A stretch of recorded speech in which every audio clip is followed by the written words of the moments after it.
So we will make this available for people who would like to see this later. Oh, sorry, I was that wasn't meant to be applause on my statement. Second is a lot of what I'm going to show and say is based on my regular teaching. So this is my teaching on how gas markets work in a sense. And some of this has been updated 2 weeks ago, reflecting the energy crisis. So a lot what you're going to see is me thinking about what can we do about high energy prices and what do these prices mean. And of course, the world is a different place since then. And I want to be frank and fair. I will talk about where I believe I have something to say, and there's a lot of things where I don't. So I will not discuss individual proposals for sanctions or something because I have very little to say here. I'm trying to provide you with my knowledge of a background on energy systems and markets in the context of the energy crisis and the ongoing war, and hope that will help people to make sense of things and develop better short-term measures.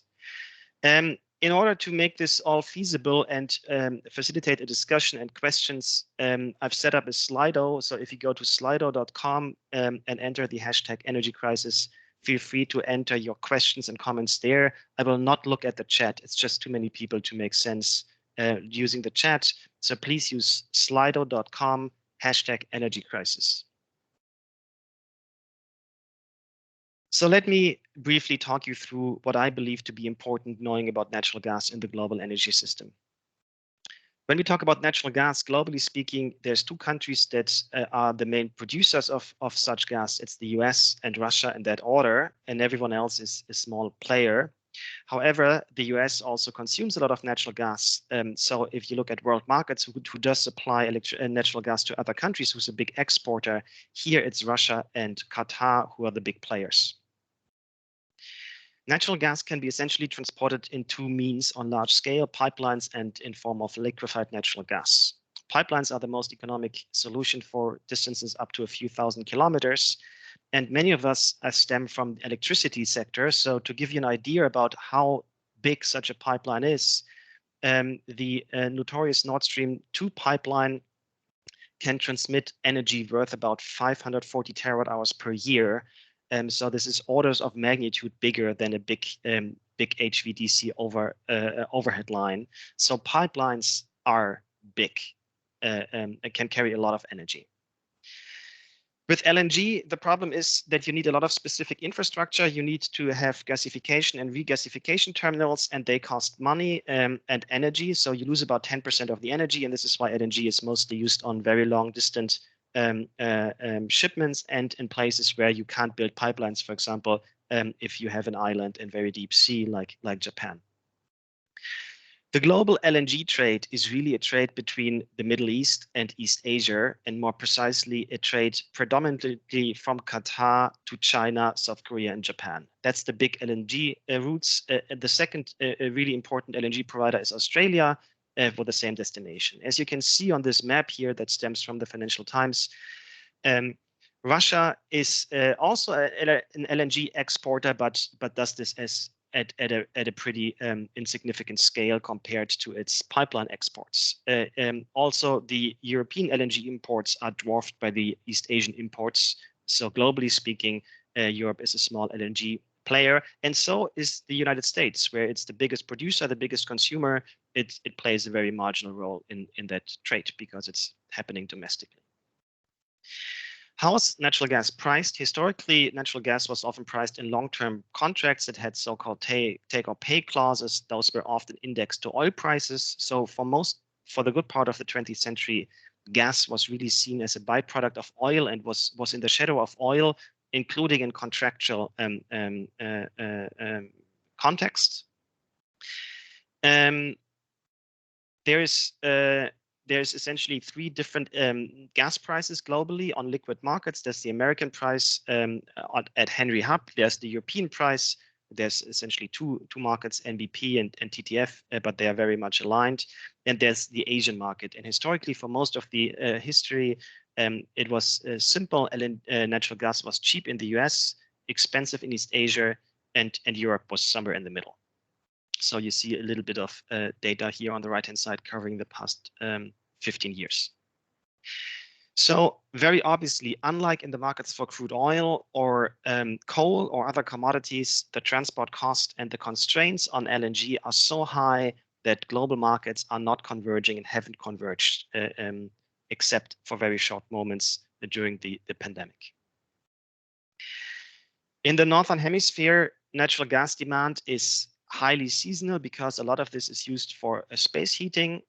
And this is why natural gas has always been stored in underground caverns, carved into salt deposits, where short-term fluctuations, unlike in electricity, can be digested by the network. So it's the pressure in the pipelines that can compensate for within-day fluctuations, but that seasonal fluctuations.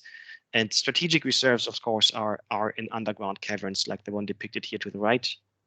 To give you an idea, Germany holds about 25% storage capacity, worth about 25% of consumption. I think that's important for the current discussion. It's clearly not the case that we can make it through a year if we have the storage filled. So this is meant to cover seasonality, but not an entire year of consumption. Let's zoom into the European natural gas market and system a bit. This is the network of high capacity pipelines across Europe.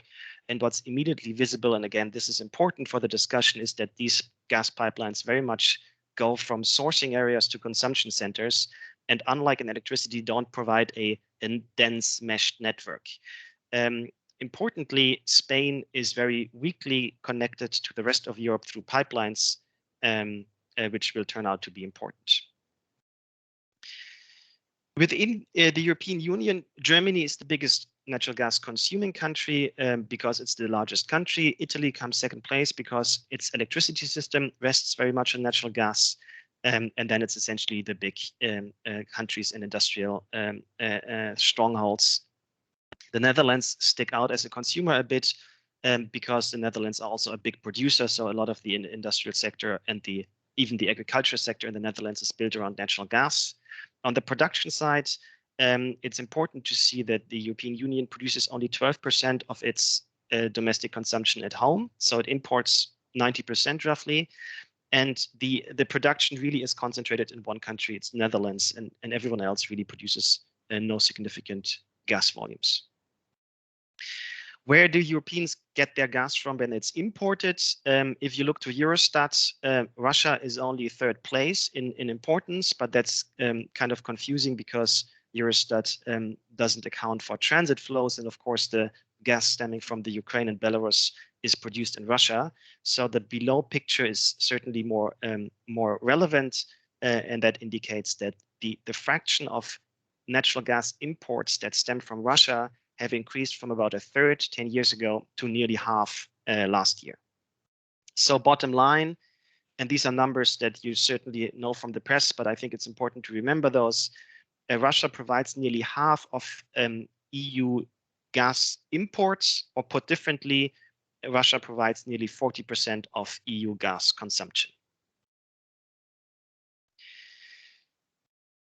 So let's look at the EU gas import situation a little bit more closely. And if you look at data, one difficulty is that it's often not clear if the UK is included in statistic or it's not. So there's a little bit of fuzziness here that I want to make transparent.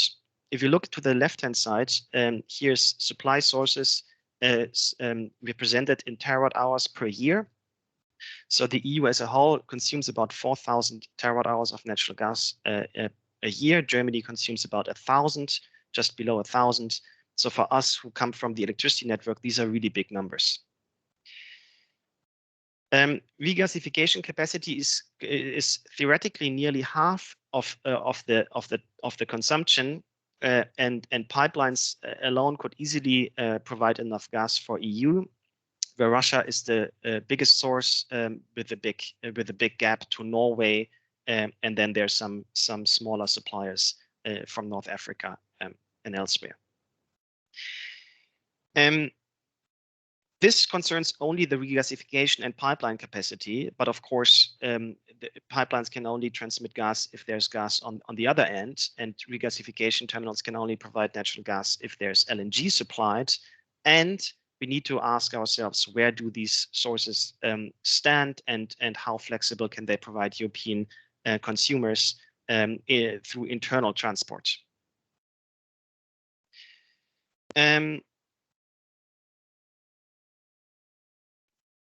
So what's important when it comes to LNG is that the very large, maybe significant LNG capacity in Europe is concentrated not evenly across countries, but very much focused in the Benelux, UK, and Spain. Spain alone holds about 25% of EU LNG capacity. And if you combine that with the observation that Spain is very weakly connected to the rest of Europe through pipelines, that essentially means that that LNG capacity cannot be used to supply Central and Western Europe with gas. On the Russian pipeline side, there's essentially 4 transit routes through which Russia can export natural gas to Germany or to Eastern and Central Europe.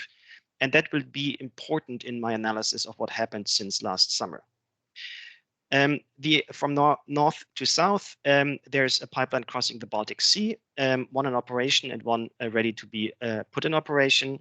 Those are very big pipelines. There's a second pipeline going all the way from the Yamal field in northern Russia to Germany through Belarus and Poland. There's a system of pipelines crossing the Ukraine that's called the Ukraine Transit System. And there's a relatively new pipeline through Turkey called Turkstream. So let's use that background and move on to the European energy crisis. I see your questions. I'd like to keep the screen as is because I want to have an eye on Teams as I'm presenting. I will make the slides available, but probably not all slides, especially the slides towards the end. They're just simply not thought through enough that I want to have them in written. But the background slides, while I usually don't publish the slides, I think the circumstances are such that I should publish the slides, and I will. So let's zoom into the energy crisis, and let's think a bit about the crisis as it unfolded over the winter, and not only the context of war as it's since last week. What we observed in the winter was very high electricity prices, extremely high natural gas prices. So to give you an idea, Germany's electricity bill, if Germany would pay all natural gas consumption on a short-term basis, that meaning the spot prices and the short-term future prices that we observe are actually the prices paid, which is not the fact because there's some long-term contracts that are priced differently. And the prices would be sustained. The German electricity bill would go up from 15 billion to 100 billion annually for the entire country. The third observation that we see is we've seen a lot of energy retailers going bust, particularly in the UK, and in Germany, a lot of retailers, or at least a handful of retailers, kind of terminating contracts with their customers. And finally, we've seen a pretty confused and confusing debate about electricity markets and energy markets, where people have argued we need a new model of electricity pricing and other things that I find a bit confusing. Let me comment on this later. But first, let's look at the data. On the left-hand side, you see 15 years of natural gas prices in Europe. And I think I don't need to state the obvious. Even before the war, what we've seen here is unprecedented in European energy markets since we trade gas and power in spot markets. On the right-hand side, you see the TTF price, the leading natural gas hub price, zoomed in essentially since for the last 5 years. And the data I've updated yesterday, so that runs until the end of February. And you see that the price for the front month has kind of peaked before Christmas and then has been stable around 80 euros, which, by the way, is about 4 or 5 times more than the average of the past years, but has increased again as Russia assaulted the Ukraine. An obvious historical comparison that comes to mind is the oil price shock of the early 1970s, and then again the second oil price shock. So let's compare economically what you might call the gas price shock of 2021 to the oil price shock of 1973. Back then, the oil price increased in nominal terms from $2 to $12 per barrel. And Germany back then imported 2 billion barrels of oil per year, meaning that the oil bill that Germany paid increased by around 20 billion, which back then was 7% of GDP. The gas price shock that we're observing today is significant also macroeconomically, but it's much smaller. The increase that I mentioned from 15 to 100 billion in terms of gas bill corresponds to just, quote unquote, 2% of GDP. So that's certainly significant, but that's not the same league as the oil price shock of the 70s. This is another picture of electricity prices. This is the frontier future as it was traded on German markets ever since markets opened. So this is since the beginning of future trading in 2003. And let me just repeat that what happened in late 2021 was dramatic, even compared to the craziest time electricity trader can remember, the commodity frenzy of 2008, when everything was expensive. That's simply dwarfed by what happened late last year. So to give you the numbers, for the past 13 years, since I actually was in the industry, power was always traded between 30 and 60 euros per megawatt hour. So that's this price level that I regard as normal.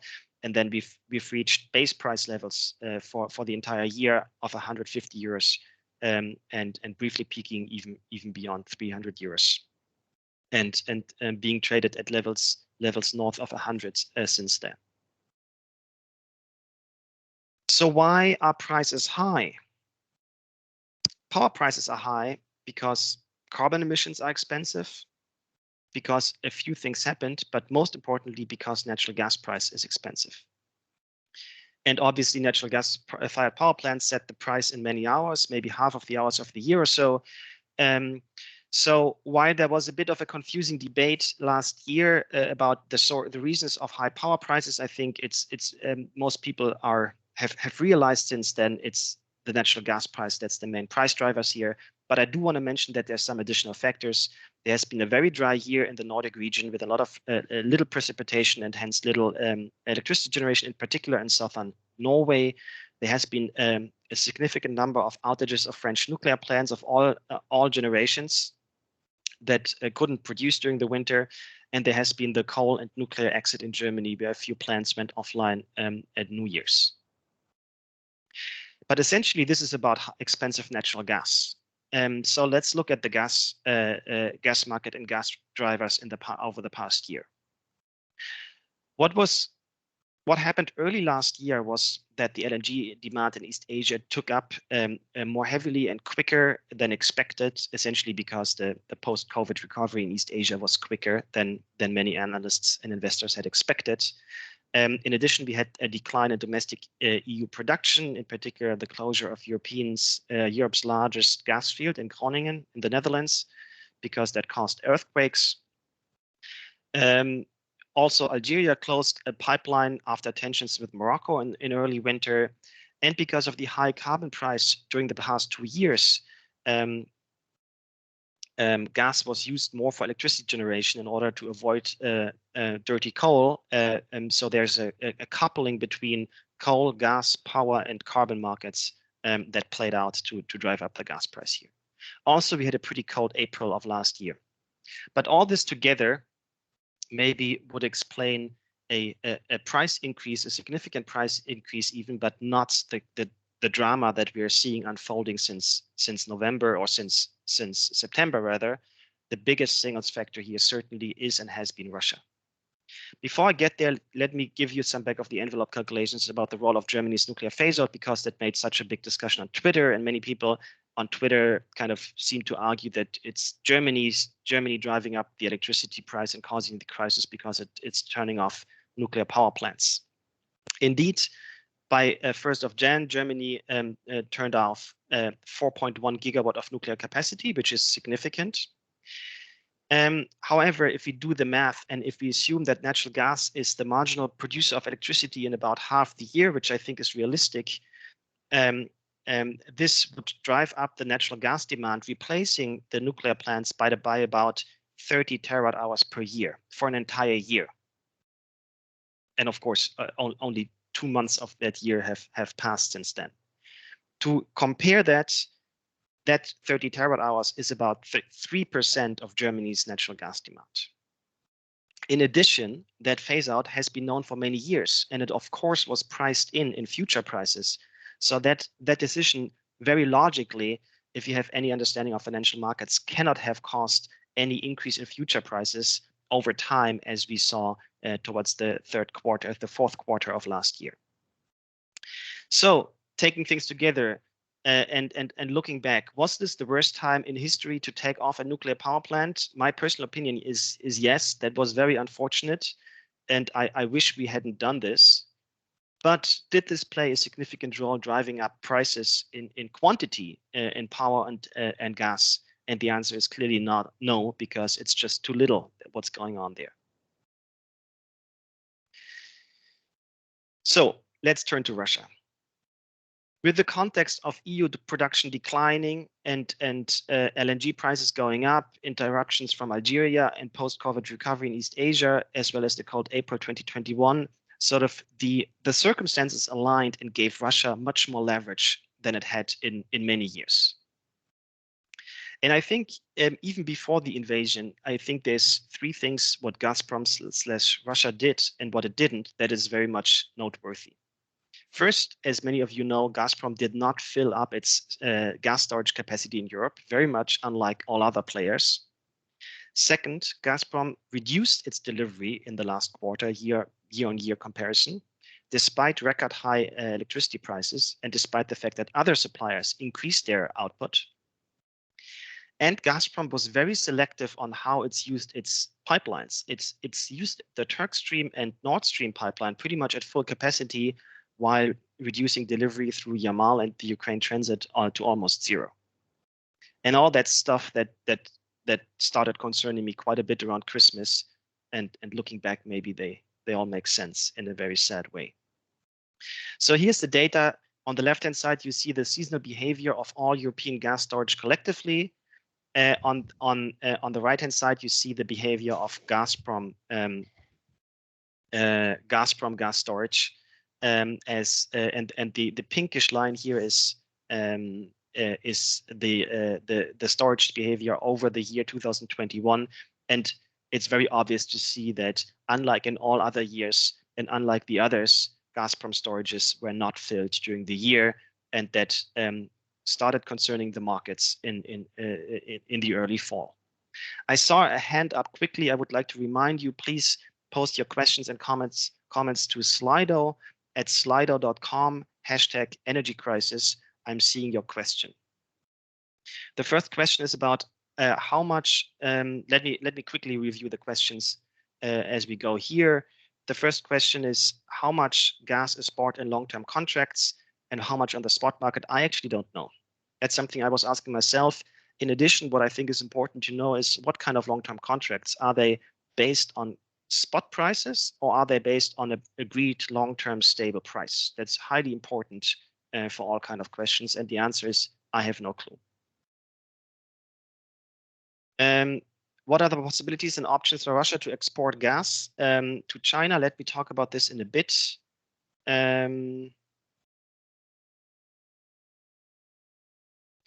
There's a question about numbers that I would quickly like to address.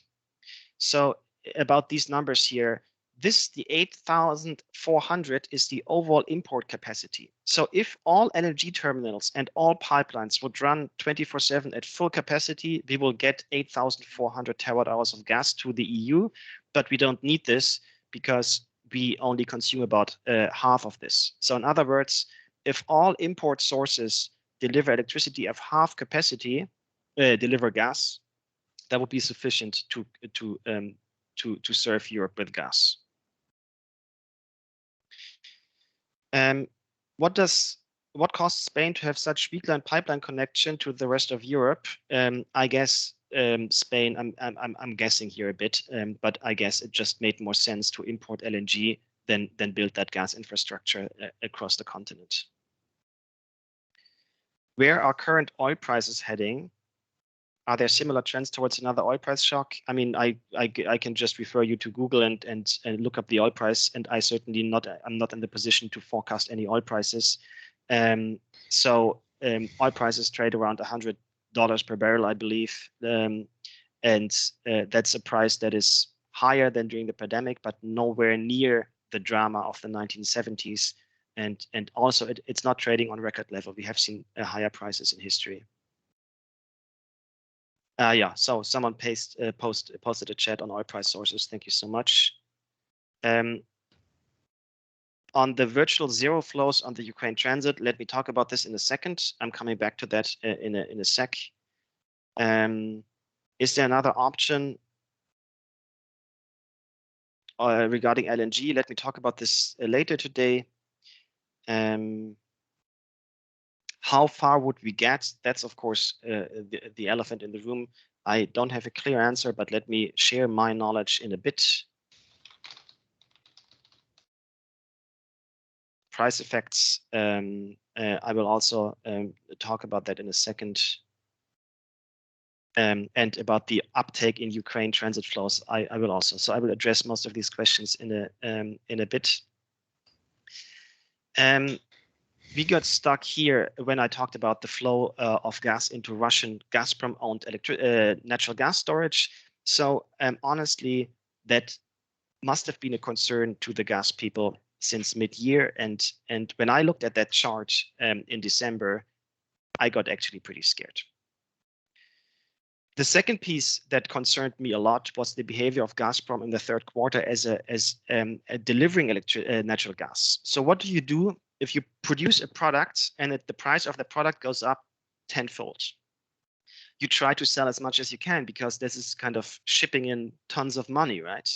This is what you would expect from any rational, market-oriented competitive actor, and Russia did the opposite. While LNG flows dramatically responded to the price, showing that the LNG market works, Gazprom deliveries declined in the fourth quarter year on year, while prices were at record high level. And that's something that's extremely hard to explain if you believe Gazprom is a competitive player.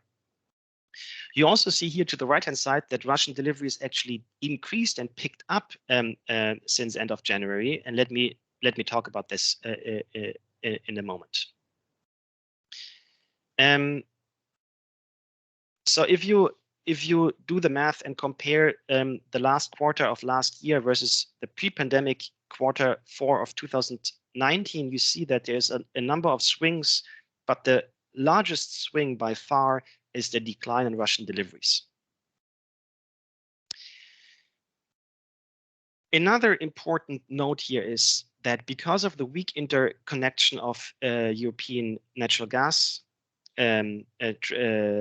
infrastructure within Europe, the exposure to Russian gas is very much a regional question. So Spain by itself, or the Spain and Portugal, doesn't have any problem because they have about twice as much LNG capacity than they actually need for themselves. Western Europe could also be relatively easily filled with natural gas from other sources, LNG and Norwegian gas. But the picture is very different for Central and Eastern Europe that relies on Russian gas, and where it would be very difficult to compensate for Russian gas if it was cut. This analysis here, however, ignores any within European trade.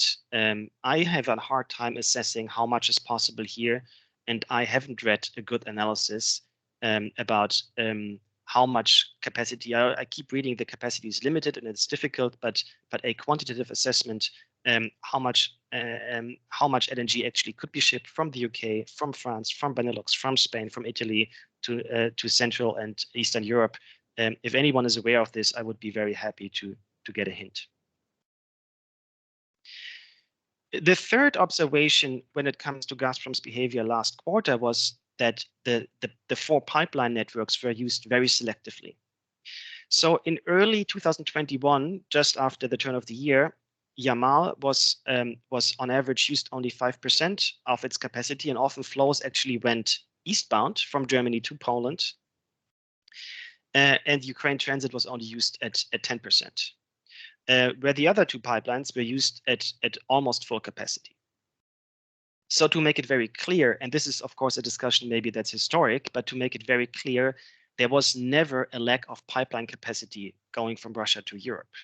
So I think that very simple truth made the whole discussion around Nord Stream 2 kind of really strange and concerning. And obviously that huge $11 billion investment was not because there was capacity lacking to transport gas from Russia to Western Europe. Let me skip, in the sake of time, one or two slides. And I do want to share this analysis here that's sort of a pre-war perspective. If we observe Gazprom's behavior, the low storage, the drop in gas supplies, and the selective use of pipelines, I think this is clearly strategic. So this is uncompetitive behavior. This is a behavior that cannot be explained by maximizing profits of a firm that operates as a price taker on markets. There's at least 4 hypotheses that may explain this behavior. First, Gazprom maybe is just exercising its market power when circumstances allow, when the conditions align. So obviously, if you reduce your deliveries a bit, you're not making as much money as you can. But if that reduction drives up the price tenfold, your profits go sky. So some back of the envelope calculations suggest that at a current price level, Gazprom's revenues from exporting gas to the EU are about 100 billion annually. I repeat, 100 billion euros annually. If you compare that to any number, such as the foreign reserves, the foreign currency reserves of the Russian central bank, or the GDP of Russia, or the expenses of a war, this is very large numbers. A second move might have been that this was meant to pressure Germany and the EU to issue a permit for Nord Stream 2. It might have been an attempt to push European market actors back into long-term contracts, because this is what Russia wanted, and what actually Vladimir Putin said on many occasions during the winter in several press conferences. He said he recommended Western European customers to go back into long-term contracts. And of course, with the events starting last Thursday, it's highly suggestive that all this was a part of a war strategy that meant to build leverage against Western Europe. I do want to point out that I have no idea how decisions are taken in Gazprom, and I'm not entirely sure what the role of Vladimir Putin and the military is, and how much power they can exercise, and who's taking decisions here. I do want to outline and share my opinion that, like very often in politics, it might well be that these different actors have different objectives that just simply aligned last year and caused Russia and Gazprom behave like it did.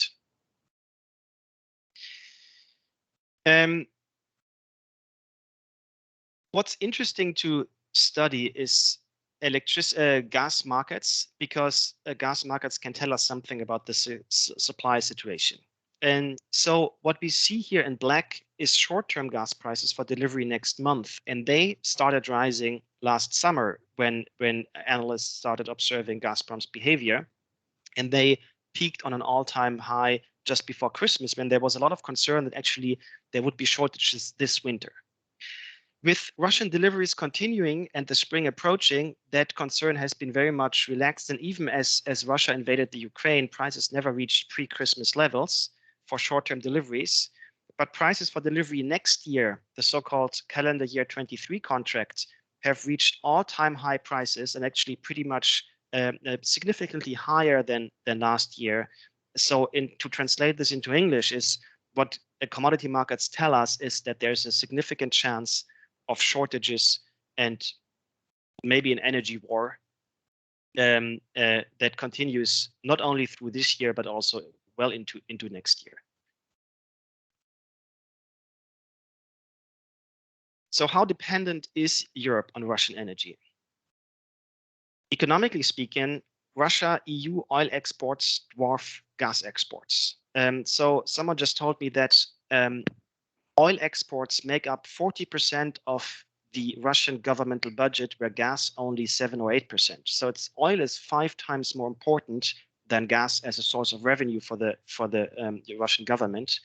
But oil can be relatively easily sourced from world markets because it can be easily transported in tankers. And oil tanker capacity is not such a constraint as LNG capacity. So essentially, even if Europe would decide not to buy Russian oil, or Russia would decide not to sell Russian oil to Europe, probably Europe could relatively easily switch to other suppliers. And that's even more true for coal, which can be easily transported on bulk carriers from South Africa, from North America, or from Colombia, or even Australia. With natural gas, such diversification is much more difficult, especially on short term. I do want to point out that this is true for both sides. So Europe has a very hard time replacing Russian imports, but Russia has also a very hard time to replacing EU as a market. There was a question about China. So there is a pipeline going from Yamal, the same gas field, to China, but that's only meant to be in operation, I think, in 2024. So this is not yet operational. Today, the gas exports to China, despite the very high price in China, are quite limited. So let me try to remember the right numbers. I think gas exports to Europe from Russia to the EU last year was about 180 BCM, billion cubic meters, where to China it was something like 8 or 9. So it was a factor of 20 larger towards the EU. And this is certainly not because China is not willing to pay. This is because the infrastructure is lacking. Coming back to the dependence of Europe, so what's important to consider here is that there's a number of constraints for EU LNG imports. There's the gasification capacity that's limited, maybe to 50 or 60% of EU demand, if it's running 24/7 all the time, which is very difficult to organize. Second, there's the supply of the fuel itself. Globally speaking, LNG liquefaction capacity is very much constrained and very much booked. So East Asian contracts make up a lot of global LNG supply. About 70% of global LNG supply is committed to long-term contracts going to East Asia. And these facilities running at full speed, and it's difficult to ramp that up on short notice. And this is what we hear from the US, but also from Qatar and from Australia. And then there's the question of intra-EU pipeline capacity that I mentioned earlier, with Spain to France being one of the bottlenecks. So I think it's really important that we watch natural gas storage, and it's good that we have regulation coming up that focuses on making sure natural gas storages are filled during the year.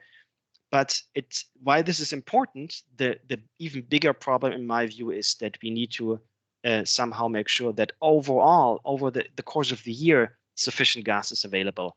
And that's so having the storage filled by the autumn by itself doesn't shield us from the dependence. So let me talk about what can be done. I'm sorry, I did update the slide deck a bit, but that was lost on OneDrive earlier today somehow. And when I say here what can be done, this is a bit of a pre-February 22 perspective. And this is a bit of a post-February 22 perspective, reflecting the quick changes that are ongoing. So if we pull back history and we don't have the war in mind, and we just see these very high energy prices, are those problematic? From a climate policy perspective, what's called an energy price crisis is certainly something that's welcome. I believe high fossil fuel prices is the only, or at least the certainly most important measure to drive down fossil fuel demand and reduce emissions. But of course, even without a war, there's a lot that's problematic about the current situation. The geopolitical leverage for Vladimir Putin, the increased cost for energy for people and firms, the bankruptcies and insolvencies of energy firms, both on the retailing and wholesaling side. We haven't seen any major bankruptcies in Germany. But what I hear from the market is that especially during Christmas, it was pretty close. So there was, I think there was a case where I think it was Uniper who got a $12 billion emergency credit loan from Fortum and also from the German government, which was urgently needed to serve margin calls on wholesale markets. And then there's the political and public backlash against energy markets, liberalized energy markets and price formation that does concern me a bit. And then there's this really surprising and strange public and social media backlash against carbon pricing and the energy transition because of what people call green inflation, which is kind of awkward because this is so obviously a fossil fuel problem, and we can be so lucky to have invested so much in renewable energy across Europe and in Germany. If anything, of course, we need more.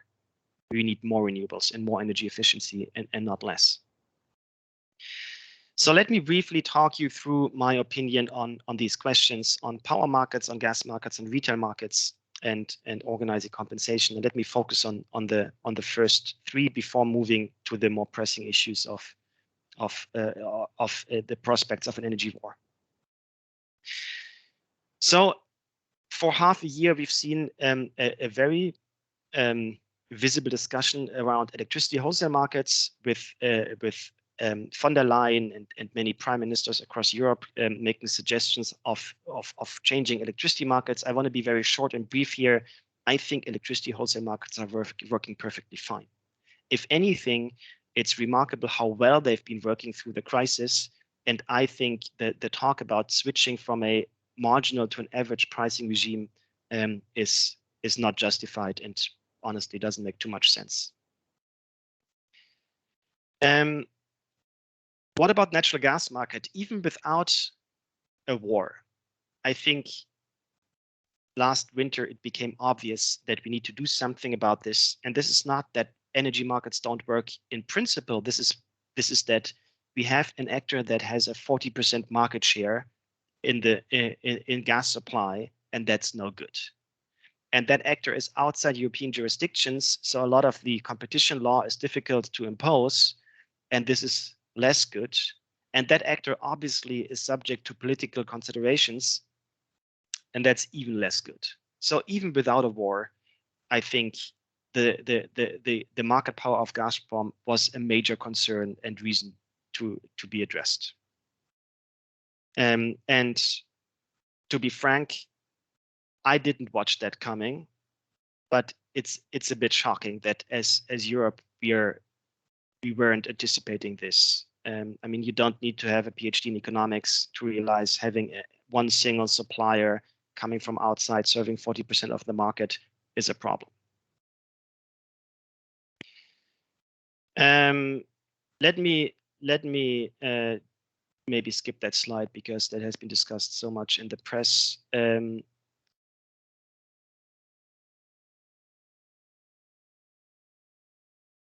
Let me turn to one problem that is very much not discussed at the moment, but I fear could come back with force, and that's the resilience of retail energy markets. So the retailers that serve you with gas and power, and those retailers, their job it is to hedge themselves against price increase. But if they don't do that properly, a price increase might actually cause them go bankrupt and might trigger a spiral of disaster, because the customers that are not served by these retailers then move to the default suppliers, what Germans call Grundversorger. And these Grundversorger obviously have not been hedged for the new customers coming in and having to buy electricity on short-term markets where it's extremely expensive. So I'm very happy that seemed to have to be contained during the winter, but that's a problem that we certainly need to tackle in the medium term and make sure that energy retail markets are resilient in times of heavy swings of gas and electricity prices.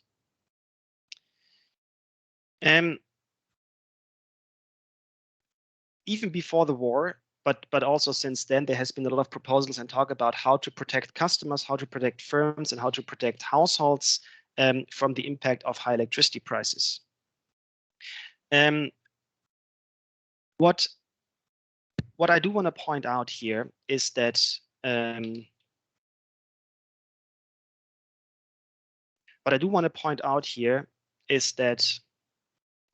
these high prices is something that we need and that's important. It's high electricity prices that make firms and people conserve energy, and it's the high prices that attract further supply, and both in terms of electricity and gas.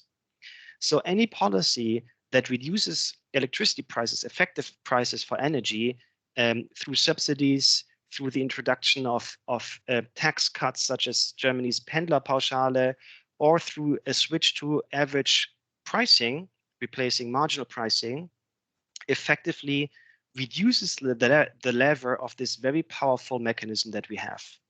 So I would very, very strongly argue that any compensation that we certainly need should come in the form of lump sum payments that do not mitigate the effectiveness of prices.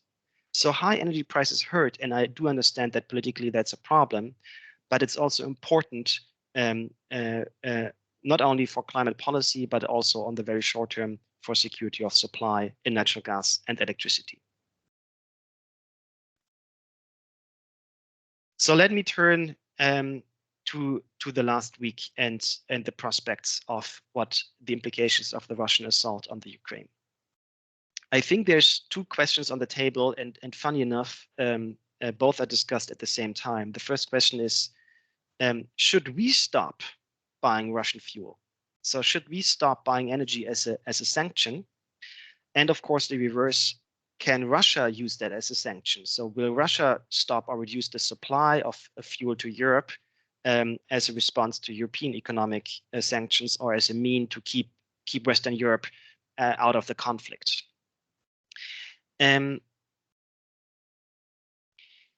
Empirically, it's interesting to see that since late February, the supply of Russian gas has actually increased.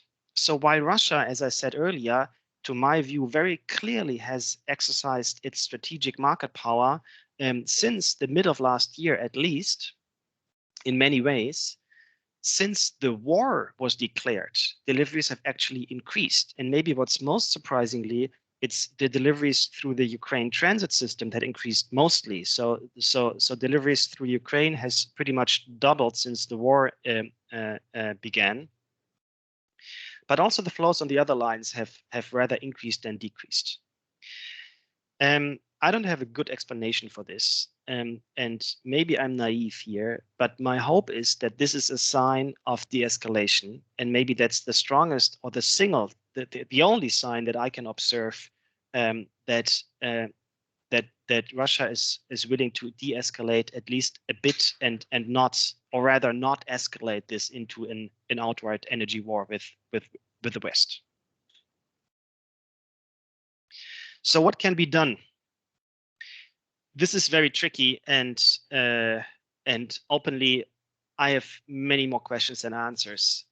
What I think is important to have in mind when we think about solution is thinking about how gas is used. And this is data for Germany, where we use well over 900 terawatt hours of natural gas per year. And about half of this is used for space heating at homes and offices. And most of this is burned on site. And a smaller fraction comes through district heating. Another data point is that that literally half of German homes are heated with natural gas. So really, the gas crisis is a crisis of the heating sector primarily. The second big outlet for natural gas is industry. That's partly in industrial heat and power plants, and partly for high temperature process heat. For example, float glass production, gas is burned directly to reach very high temperatures. And then gas is also used as a feedstock in the chemical industry for stuff as hydrogen production, used in fertilizer production and in refineries.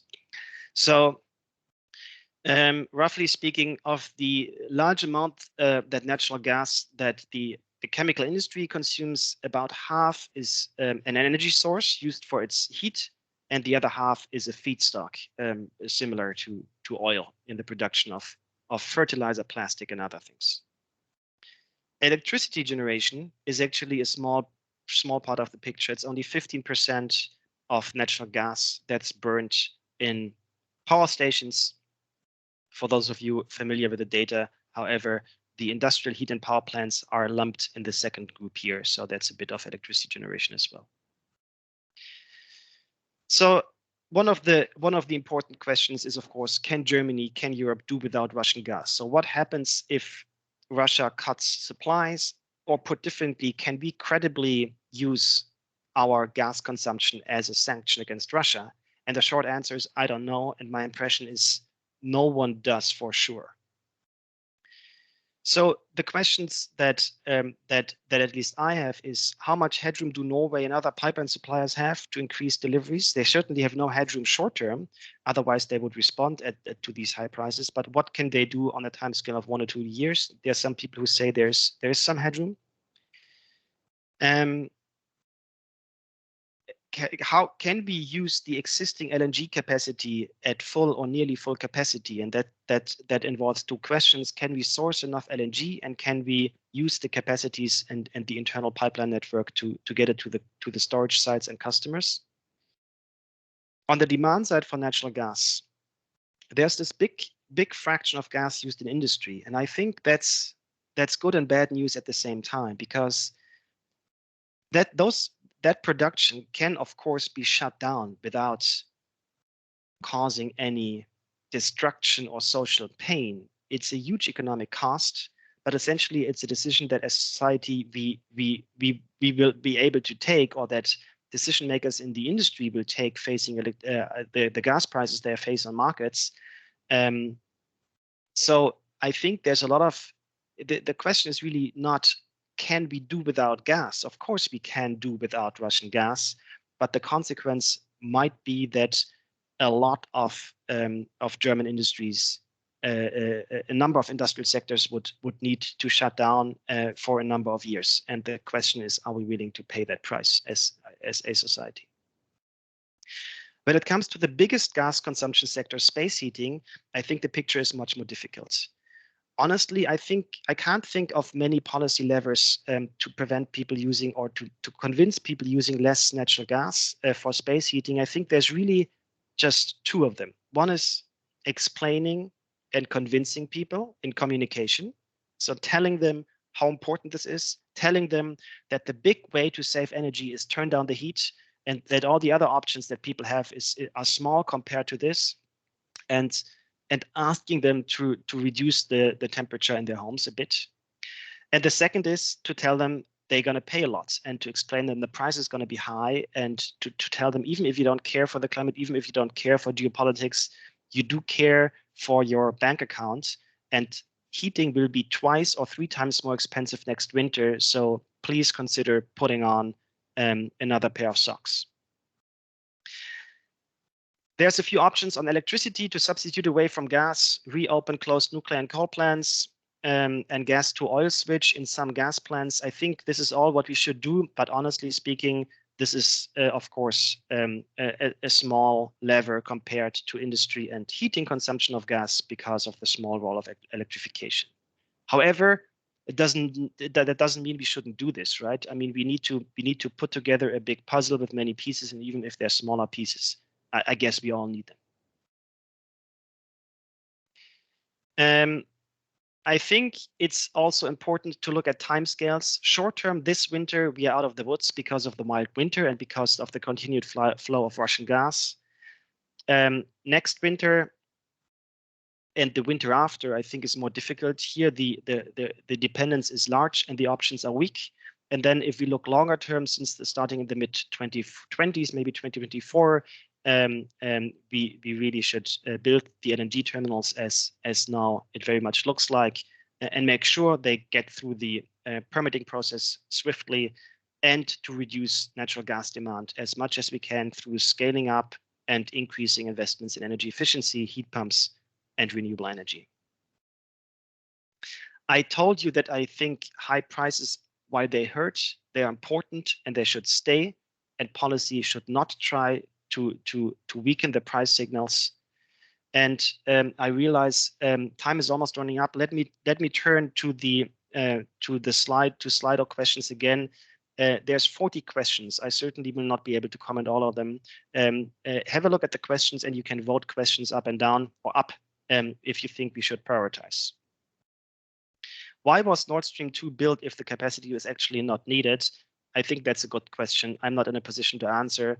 I think the answers include political economy and the willingness of Russia to circumvent the Ukraine and Poland, and kind of make sure you can pressure these countries without hurting Germany. And honestly, I think that has been clear for many years, and it's a bit of a shame that Germany played that game so long. Would it be adequate to say that German oversight institutions have failed in gas market oversight? It's a bit unfair for me to claim this, because I haven't looked into this either. I don't want to be judgmental in that situation. What happened. It's unfortunate, and I think here we stand. We need to make sure that this doesn't happen again. Long-term contracts we discussed, I don't know. More exports to China for Russia. I told you that I don't think there's in the next couple of years significant options for Russia to do that. How quickly could we expand pipelines between Spain and the rest of Europe? I don't know, but my gut feeling is certainly not within the next 2 years. So the next winters, I think we need to do without.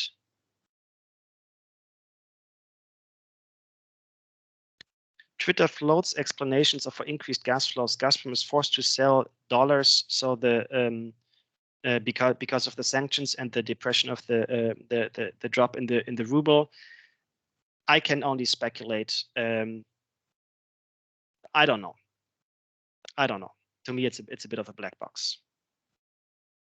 What are the possibilities and options for Russian gas? We covered this. Maybe let's pick out one last new question. What's the role of green hydrogen? I think the role of green hydrogen is great and important, but it doesn't help us in this crisis. Like, significant volumes of green hydrogen aren't to be expected before the late 2020s, maybe only in the 2030s. And there's no way we can ramp up global supply chains quick enough to make a difference on timescales of 2 or 3 years.